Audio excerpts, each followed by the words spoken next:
2023年发布的最新怪兽灾难巨制《哥斯拉：帝王计划》轰动登场，首日上映，烂番茄评分迅速飙升至91%以上。传奇的克苏鲁巨兽配合以死亡之群为首的科幻泰坦，纷纷登场露脸。大片开场。1973年标志着美国政府对金刚岛的首次军事勘察，同样也是帝王计划启动的序章。这个秘密小队刚刚着陆，立即遭受一只巨型恐怖生物的攻击，没有任何幸存者。这个泰坦生物后被命名为金刚。与此同时，名为兰达的科学家携带的摄影机记录了对帝王计划的终极告白。假如他不幸牺牲，会留下一份关于泰坦生物世界的详尽资料。但他还没来得及透露文件藏匿之地，兰达博士似乎看到了什么令人恐惧的事物，立刻逃跑。兰达曾认为逃出森林就能安全，但接下来的场景让他彻底失去了希望。一只酷似斯库拉的巨型蜘蛛正缓缓向他接近，虽然仅是克苏鲁族群的一员，但巨大的体型足以轻易致命。不愿将一生的研究随之进入蜘蛛的肚中，兰达博士果断地将背包扔向大海。当兰达博士准备迎接命运之际，面前的2块巨石突然升起，一只巨大的螃蟹怪物出现在他面前。在那个泰坦的世界之中，生物无一不是庞然巨物。目睹眼前的巨兽激战，兰达博士感到了从未有过的绝望。不早不晚，偏偏在他的研究成果被丢弃时降临。但泰坦巨兽不容许他有太多自怨自艾的时机，在抱怨中感叹自己捕兽如柴，还需不停逃避，随时可能被巨兽重蹄踏中。这些泰坦巨兽一旦邂逅，便宁愿放弃多年修为，也要决一死战，直到强者留下弱者陨落，败者化作胜者进化道路上的养分。谁料那巨型蜘蛛竟自寻短见，试图以其庞大的体型将对手推入汪洋大海，是要同归于尽。岂料大海正是巨蟹的制胜法宝，巨型蜘蛛的结局不言自明。兰达博士眼睁睁看着自己的一切缓缓沉没在海的深处，痛苦万分。好在最终保住了性命。时间跨越至2013年的东京海域，一艘渔船正在作业之中，在捕获的鱼群中意外发现了兰达博士1973年丢弃的文件包。渔民们对这个发现毫无头绪，便随意地将其一旁弃置。不成想这个举动将来会引发无数泰坦生物涌入人类的世界。时间再次前进到2015年，哥斯拉踏上旧金山1年后，时间仅仅过去了1年。一位名叫凯特的女性为了探寻下落不明的父亲，踏上了东京之旅。她的父亲原是研究泰坦生物的资深教授。出乎意料，当凯特按照地址寻至父亲住所时，所见之景让他心灰意冷。桌上不但摆放着父亲留下的遗像，房内更是被一对陌生男女占据。冷静之后，凯特决意与这对男女沟通，没想到却发现他的父亲竟有着异国的后代。在旧金山的那个家中，他不过是个外来者，而这对男女才是家庭的主人。那身着蓝衫的男子是凯特的同父异母兄长，他名叫健太次郎。这个突如其来的真相宛如一块沉重的石头压在凯特心头，他简直难以承受这个残酷的现实。他唯一能做的就是离开这个地方。门外却传来巨大的警报声，还没弄明白发生了什么，便被慌不择路的人群撞倒。幸运的是，健太及时出手，把他救进一个地下避难所，这才侥幸保住了一命。健太向凯特透露了一切的缘由，显然为了防止哥斯拉的再度上岸，避免陆地的悲剧重演，人们已在城市的每个角落建立了紧急地下避难所。一旦警报拉响，这便意味着哥斯拉可能随时重返陆地，再次将城市夷为平地。然而一听到哥斯拉这一名字，凯特的思绪立刻飘回到1年前的旧金山。那时他还只是一位幼儿园教师，然而没想到的是，在去学校的路上时，他们遭遇了哥斯拉。其庞然大物，身躯犹如钢铁巨兽，人类花费数十载兴建那座坚固的钢筋混凝土大桥，仅仅一次冲撞便让它轰然坍塌。可能是因为军队的炮火激怒了他，原本平息了的哥斯拉再次向大桥展开了毁灭性的攻击。凯特亲眼见证了校车坠桥的惨状，由于深感自责，最终选择了辞职。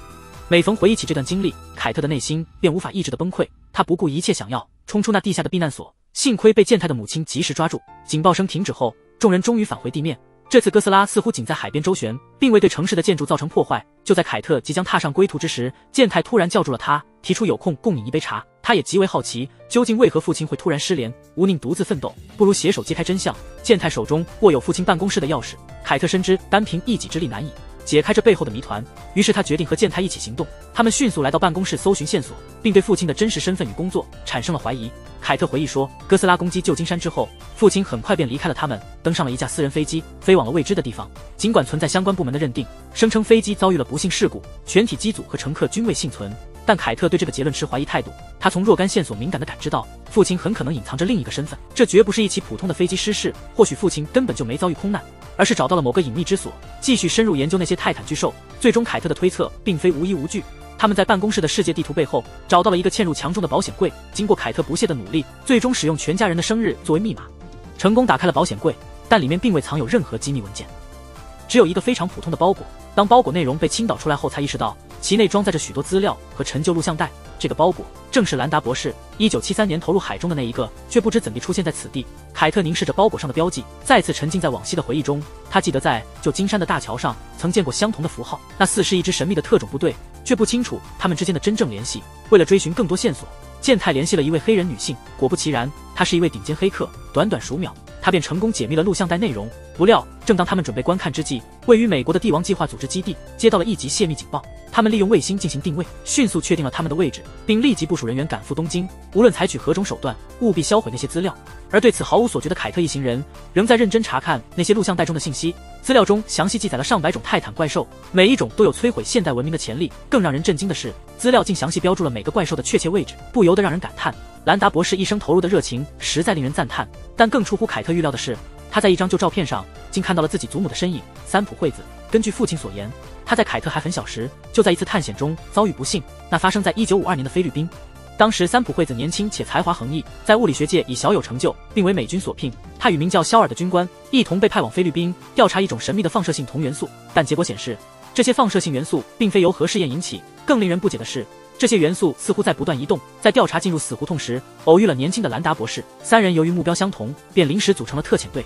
兰达博士表示，有了你们的专业装备，加上我手中的确切线索，定能帮助你们找到调查目标。但两位一开始并未理解他的真意，甚至误以为兰达不过是个骗子。兰达博士急忙试图挽留即将离去的合作伙伴，立刻转变话题并称道，这里自古以来便有一个流传的传说，山脚下的居民们曾目睹一条巨龙冲天起，在天际划出一道炽烈的火焰。难道这就是你们苦寻的放射性物质吗？是。兰达的传说一结束，肖尔和惠子立刻陷入争执。惠子觉得兰达的话可能有其真实性，而肖尔坚信这纯属无稽之谈，完全不值一顾。二人因此分道扬镳。肖尔决定返回基地报告此事，请求换人来完成任务。肖尔离开后，惠子开始按照兰达给出的路线，深入原始丛林的核心区域。经过连番的追踪和调查，深藏的泰坦巨兽渐渐地揭露在人类的视野中。与此同时，返回途中的肖尔忽然停车，他走出车外，目不转睛地凝视着天空，原本平静的面庞凸现出惊讶之色。那与传说中的火线有着惊人的相似之处。肖尔急匆匆地掉头去寻找两人。这时的他们已经抵达了巨轮的底部。兰达向惠子透露了这艘军舰的背景故事。劳顿号在1943年曾遭到神秘生物的莫名攻击，最后沉没于浩瀚的海洋。但惠子对此表示怀疑，毕竟太平洋与此地相隔了整整8000公里，这样巨大的船体怎会出现在此地呢？尽管兰达同样不清楚，当务之急是闯入船舱内部，搜寻能揭示真相的线索。船舱底层弥漫着腐败血肉的气味，但兰达对这个地方似乎早有了解。他未对其他区域停留片刻，直奔一间屋子而去。在那里，他发现了一个木质箱子。更令人不解的是，箱子上赫然刻有兰达的名字，似乎有人预先为他准备了一切。通过兰达的陈述得知，他曾在这艘军舰上服役过，是那次怪兽袭击的唯一幸存者。但由于沉船发生的太迅速，他未能清楚见到那个神秘海洋巨兽的真面目。这是兰达前来此地的动机，他决心要找出这些泰坦巨兽，并向世人揭示他们的存在。然而在兰达话未说完，一声惊悚的吼叫突从远端的船舱传来，无暇去想那是何种生物。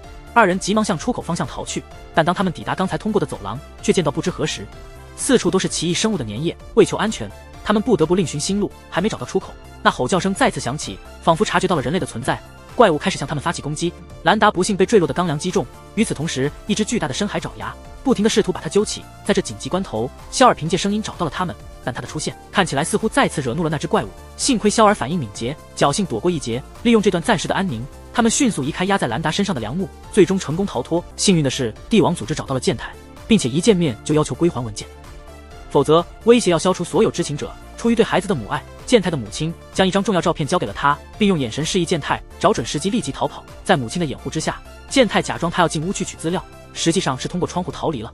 而帝王组织的人员却被健太的母亲在门外拦阻。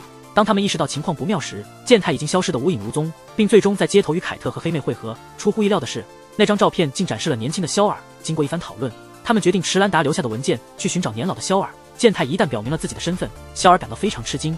他从未想过在有生之年还能再遇见老友的后代。正当健太欲谈起那些文件之事，肖尔却突然打断了他们，并将他们三人领至屋外。因为老年的肖尔早已被帝王组织的人监视多年，在户外，肖尔向他们讲述了往昔的种种事件。为了揭示这些分布在世界各地的泰坦巨兽，他们不断地进行寻找和研究，直到他们发现了一座废弃的工厂。工厂内竟布满了数百个黄色的巨蛋，似乎是某类巨型生物将此地作为孵化场。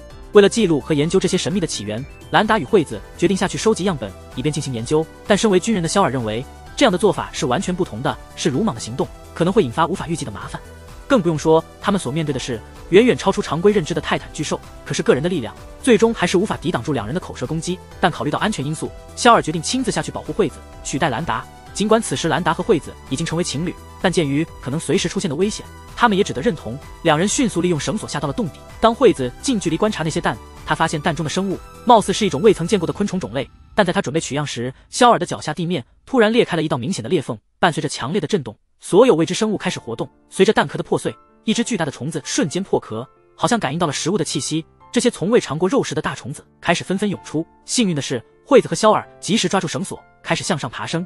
然而没想到，这些虫子似乎颇有智慧，他们开始像罗汉一样累积起来攻击两人。肖尔绝不想成为虫子的食物，立刻拔出手枪疯狂射击。可是面对成群结队的虫群，即使手持加特林也难以抵抗，只能眼睁睁看着惠子被虫子拉下去。凯特三人小组抵达了老肖尔的住处，希望得到协助。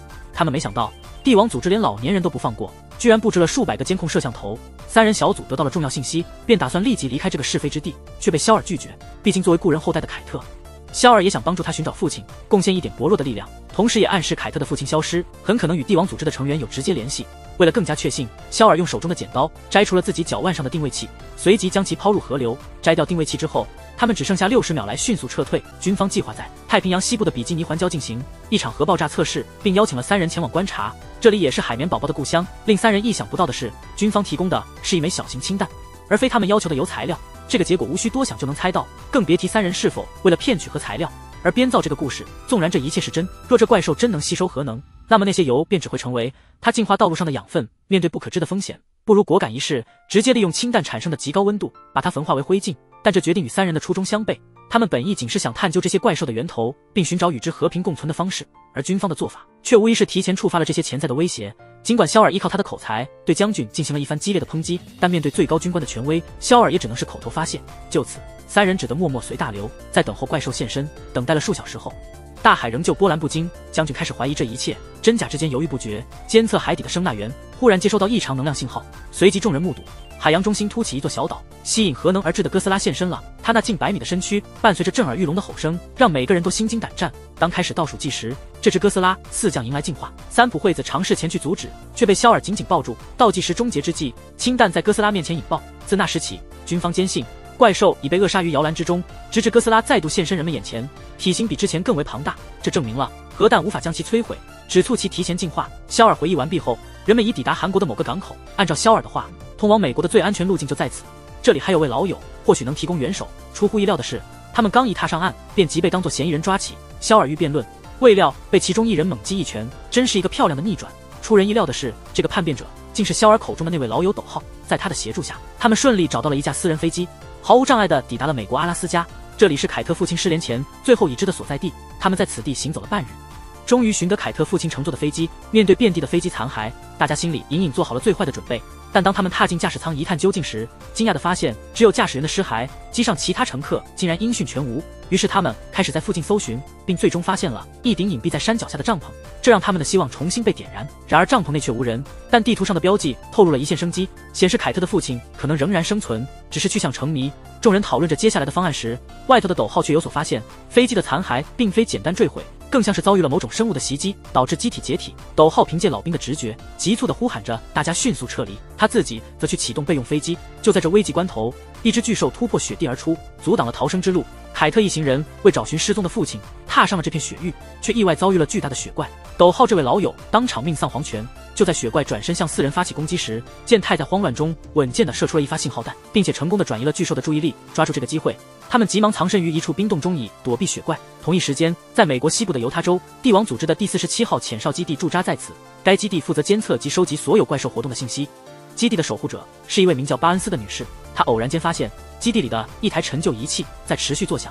出于调查原因，她把这台已淘汰的设备接入了电脑，结果发现了一个令人震撼的异常情况：辐射水平骤升，情况紧急。他立刻向帝王组织总部报告了此事。巴恩斯向上级通报，他侦测到了高达30兆赫兹级别的伽马射线。起初以为是绿巨人在附近活动，但随着辐射值的不断攀升，巴恩斯断言一定是与基多拉匹敌的巨兽即将觉醒。因为这类异常增幅通常只在外太空黑洞中出现，上一次出现在地球是在哥斯拉抵达旧金山之前。由于仪器的过时，无人能确定这头泰坦巨兽将在何处苏醒。与此同时，凯特一行4人为逃避雪怪的追捕，攀登至山巅。在此，他们也观察到了不远处的奇异现象，毫不知情这正是帝王组织刚刚监测到的辐射源头所在。就在凯特提出要去探寻真相的时候，健太突然异常的拒绝了。他在之前攀登时偶然发现了一个营地，为了不遗漏寻找父亲的任何线索，健太决意要分头行动。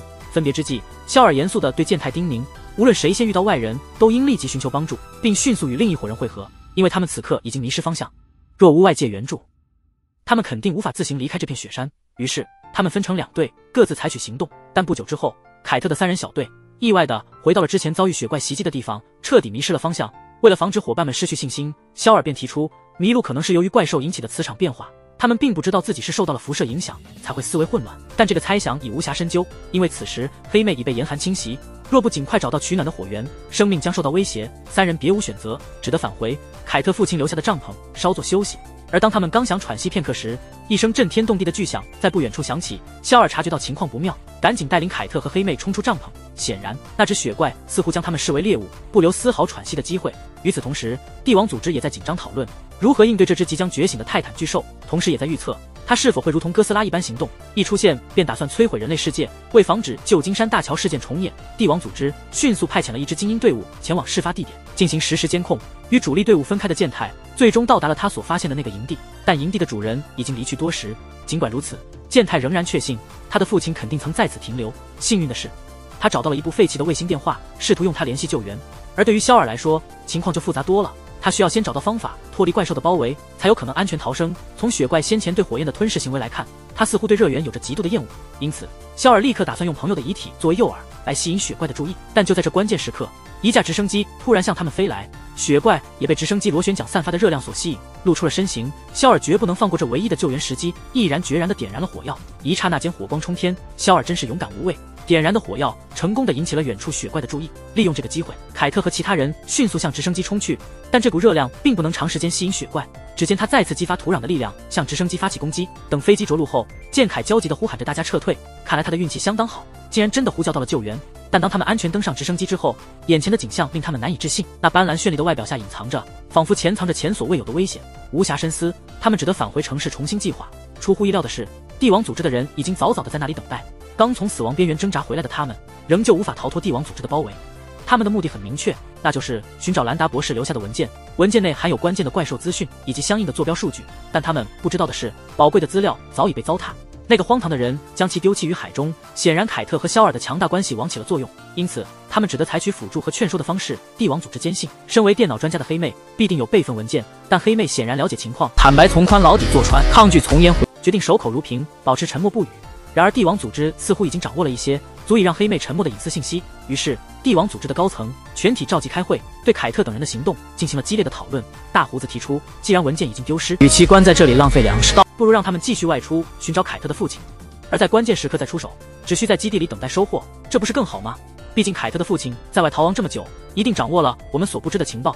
而女领导则表现出了悔恨之情，财富近在咫尺，岂能轻易放弃？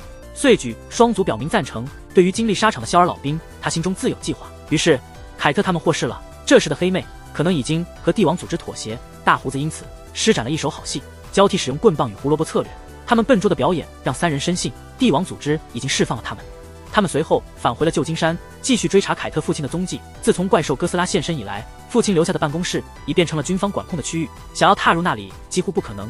凯特只得带领2人回到家中与母亲相见。母亲了解了整个事件的经过后，直言虽然丈夫失踪，但他在海外的种种行径已无法抹消。他对这个不负责任的男人既爱又恨，但夫妻一场，情感不易断。他仍决定帮助凯特他们进入管控区。原来凯特的母亲身份非同小可，她竟是联邦机构的工作人员，在联邦身份的掩护下，他们终于成功进入了高安全级别区域。但母亲还是警告他们，她的权限仅限于最外层，内部有不断巡逻的守卫，一旦遭遇可能会即刻开火，因此必须谨慎行动，并在天明之前返回此地集结。同时，远在帝王基地的肖尔正沉浸在年轻时的回忆之中，他曾是帝王组织最初的成员之一，同时也是其发起人，地位超乎任何人。然而现今的帝王组织已背离了最初的宗旨，成员大范围更迭，连肖尔这样的重要人物也被软禁在了养老院中。女领导试图从肖尔那里套出兰达博士留下的文件信息，尽管未能从肖尔处获得有效情报，但凯特他们却有所斩获，成功定位到了父亲留下的办公室。所幸结构牢固，并未因此坍塌。他们进入后彻底搜寻一番，却未找到任何有价值的线索，唯有一张落在地上的卫星地图引起了3人的注意。地图上绘着奇异的曲线轨迹，凯特尝试利用父亲遗留的资料来解开这个谜团，但最终并无结果。幸好旁边的健太略有所悟，他回想起与父亲共同制作的一个投影装置。健太随即拿起一张纸，将资料中的坐标复制下来，然后将卫星地图挂在墙上，利用阳光反射，成功解读出新的坐标点。显然凯特也有过玩古墓丽影的经历，因此他采用了寻找古墓的相同技巧，推算出了父亲可能前往的地点。当他们确认具体位置在非洲时，便急忙回去与凯特的母亲会合。就在三人准备启程的时候，黑妹真的施展了一次反间谍行动。在帝王组织释放凯特他们之后，肖尔也被戴上了一个头套，秘密的被拘押。然而在转移途中，一辆汽车猛然切断了他们的去路。守卫们打开车门，惊讶地发现来人是帝王组织的高层之一，名叫桑吉拉。伴随着汽车的颠簸，2名看守被迅速制服。肖尔感到困惑，不明白他为何背叛组织。桑吉拉对此解释说，他的妹妹在旧金山的怪兽袭击中丧生，他加入帝王组织的初衷是为了根除所有怪兽，但很遗憾，从现状看来，帝王组织对待怪兽的态度显得无比消极，因此他与那些怀有同样复仇心态的人选择了新的领袖，而肖尔正是他们心目中的理想人选，因为他们相信只有肖尔才能引领他们追踪正确的线索，找到怪兽。为了尽快与凯特他们会合，肖尔只得暂时同意。此时时间回到了1955年，自从美军在比基尼环礁的核试验之后，哥斯拉的影子就消失了。然而在那事件之后，帝王组织的名声意外的大增，可惜军方认为巨型生物的威胁已经消失，便把原本分配给帝王组织的经费用于举办一场奢侈的舞会，其奢华程度之大，从三浦阴沉的表情便可见一斑。一些不满的老将军们因此愤慨不已，他们决定借钓鱼活动来表达不满，只为了能够持续进行这项工作，他们不得不服从相关的安排，必须坚持不懈地寻找更多怪兽的迹象，以确保帝王组织能够继续存在。但有时机遇恰逢其时，在这关键时刻，兰达收到了来自波照岛的辐射水平异常激增的报告，这与先前在比基尼环礁观测到的哥斯拉本体以及劳顿号遭遇的巨型黑蝙蝠辐射指数极为相似，几乎是如出一辙。因此兰达和惠子决定率先行动，基地内留下肖尔负责指挥。他们迅速抵达了事件现场，并与发现异常的铃木博士进行了深入交流。为了诱捕那只怪兽，铃木博士竟制造了一种伽马辐射装置，他们把这个装置置于湖心，现在只需远程激活这台机器，然后就是耐心地等待怪兽上钩。在三人静静等候之际，本应在帝王组织中坐镇的肖尔出乎意料地抵达了现场。兰达对这位元首的到来感到十分欣慰，并向铃木博士正式介绍了肖尔，但唯独站在一旁的惠子神色不悦，他对肖尔的突然出现并不感到高兴，其不悦之情完全是因为两人的感情纠葛，究其原因是因为他们的分手。肖尔作为一名军人必须严格遵命，而惠子对于解决怪兽问题的看法与军方的立场完全相左，因此他们之间的这种分歧在所难免。如果说惠子需要一个全然支持他的伴侣，那么肖尔就像是有苦难言，他心中有苦却无法言说，这也正是惠子最终决定与兰达相守的原因。惠子原本以为肖尔出现必有重要原因，却没想到肖尔仅是想见他一面便不顾家园安危，这导致他们最终失去了对帝王组织的领导权。原本打算买爆米花观看争执的局面，结果湖中的辐射球却突然消失了。紧接着两人的目光被岸边落下的辐射球所吸引，完全没有注意到湖中悄然升起的小山峰。时间线回到2015年，当时的肖尔与凯特已经成功会合，并一同前往阿尔及利亚沙漠。根据计算得出的坐标，凯特的父亲站在前方不远处，而坐在后座的黑妹忽然询问桑吉拉，他何时能够回家。桑吉拉表示，计划总是赶不上变化，但他会确保承诺得以兑现，前提是他们都能安全离开沙漠。他们已经抵达旅程的目的地，经过一番搜寻，终于找到了失踪6年的凯特父亲。没想到他竟然同样带着一颗辐射球。看到父亲安然无恙，凯特和健太欣喜若狂，对方很快也听到了他们的欢呼声。正当肖尔拿起望远镜观察时，却看到凯特的父亲做出了紧急撤离的手势。肖尔还未来得及反应，凯特的父亲似乎察觉到了什么，赶忙驾车逃离。当众人也准备回到车中时，帝王组织的成员突然找到了这里，但飞机还没来得及靠近，紧接着下方山坡意外地开始崩溃。虽然惊动了巨大生物，但哥斯拉似乎并无攻击之意，他只是静静地离开了这个地方。随着哥斯拉的背影消失，肖尔下定决心追踪哥斯拉，试图圆满自己未了的心愿。这个决定却与凯特他们的意愿相悖，他们最初的目标是寻回父亲，而不是追逐哥斯拉，因此他们在这里决裂，举独行于无垠的沙海。他们再度失去了父亲的踪影。走着走着，黑妹忽有所觉，便把自己与帝王组织的内幕坦白了。原来他曾得罪过人，不得不逃亡至东京，隐姓埋名的生活着。意外的是，帝王组织竟追查到他的身份，并以此为要挟，只要他泄露他们的行踪，就能帮他安反故里，摆脱困境。然而现在帝王组织已食言，所以他决定自曝其事，希望得到众人的谅解。但凯特听后毫不犹豫地转身离去。时间线快速倒回到1955年，肖尔得知哥斯拉仍旧在世，决意向上级报告此事，却又与惠子产生争执。他反对军方重新使用针对怪兽的大规模杀伤性武器。肖尔作为军人本应服从命令，然而他们三人万万没想到，仅仅是离家出门的功夫，家就遭人洗劫一空。一位军官透露给他们，肖尔因擅离职守而遭到了处分，这里的所有事务以及控制权将被正式移交至海军统辖。对此，惠子却未发一言，只是深情地向肖尔母亲问好。主角们终于不必再遍寻父亲。凯特与肖尔刚一现身，就被潜藏在深渊的巨型虫子拉入了地底世界，而这发生的地方正是三浦惠子被虫子吞噬的那间工厂。为了解开自身衰老之谜，肖尔决意带队前往三浦惠子曾遭遇事故的工厂，依据时间线推测，此刻的肖尔应当已是年过半百。肖尔曾在这工厂内发现过通往地心的入口，他深信自己体内的奇怪变化必与此地有着不解之缘。面对这熟悉的一幕，肖尔不由自主地沉浸在往昔，惠子的影像在他心头不断重现。时间线又回到了1955年，军方坚信哥斯拉已被核爆彻底摧毁，从而肖尔从帝王组织的核心领导降为一介平凡员工。尽管心中不甘，肖尔亦只能忍受，毕竟他曾向三浦惠子许诺必须隐瞒哥斯拉在湖中捕鱼的秘密。新任指挥官彰显权威，竟对三人进行言语攻击，甚至以三浦惠子是间谍之名污蔑他们，诬称三人利用怪兽假情报欺骗军方并窃取资源。正如俗话所说，忍到了无法再忍的地步，就不必再忍耐。兰达毫不犹豫地向指挥官开了电炮，结果是三人失去了即使是小职员的岗位，甚至还可能面临军事法庭的起诉。目前唯一挽回职位的方法便是向军方坦白哥斯拉尚未死亡的事实，毕竟无人能想到地球上竟有生物能抵御核弹的威力，只有这一途径，他们三人才有望重新获得军方的利用，继而不断的追踪那些泰坦级怪兽的行踪。然而面对这场显而易见的交易，三浦惠子坚定了自己的立场，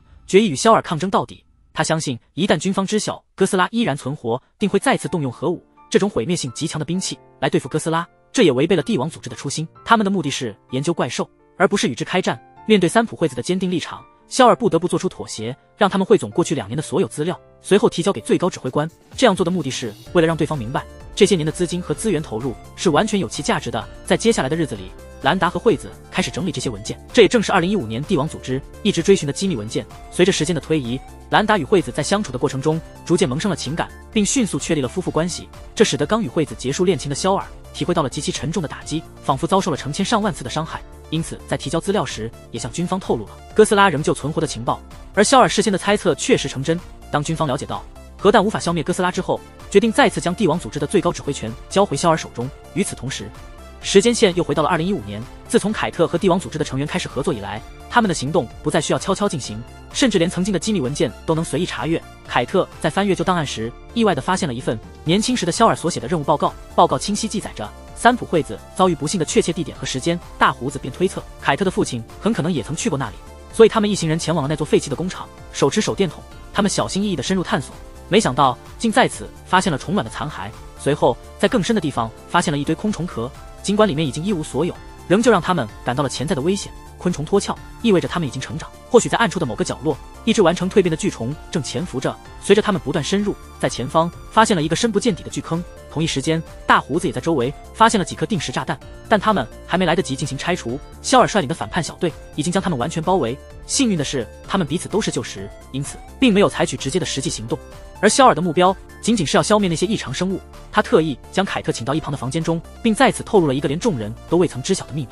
他发现在那个深不见底的坑洞之下，竟隐藏着一个未知的地心世界，那是一个充满未知力量的神秘领域，可以说是一个充满巨大风险的存在。这种力量对他的身体机能以及生命长度造成了剧烈的变化。肖尔坦白表示，他领导反叛小队的真正意图并不是为了对抗哥斯拉，而是为了彻底封锁地心世界与人类世界之间的联系。一旦那里的怪物批量涌出，对人类世界无疑是一次灾难性的打击。而凯特的祖母三浦惠子正是被那些怪兽拖入地心深处的受害者。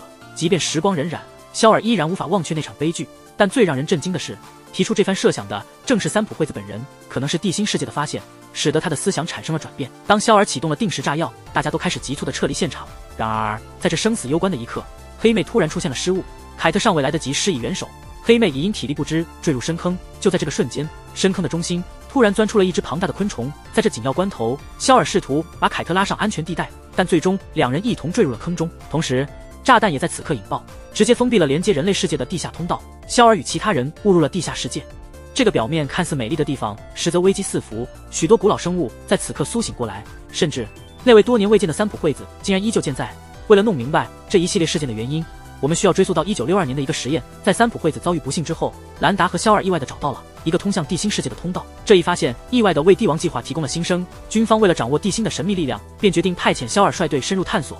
这标志着人类首次踏足怪兽的领域，并将这一行动命名为沙漏行动。为确保行动的绝对安全，军方首先使用伽马射线仪器吸引地心的怪兽显现出来，当怪兽浮出地面一半时，即刻关闭装置，然后由肖尔他们追踪这些生物，以此顺利进入地心的世界。然而这个表面工整的计划在执行过程中却暴露了无数漏洞。当肖尔他们跟随怪兽进入地心时，一股强大的能量波动猛然从地心世界爆发而出，甚至一瞬间摧毁了整个实验场地。当一切最终平息下来时，他们也完全失去了与肖尔的联络。兰达为了揭开地心世界的秘密，救出肖尔，便开始夜以继日地研究相关资料。作为帝王组织中仅存的关键成员，军方并未给予他充足的时间。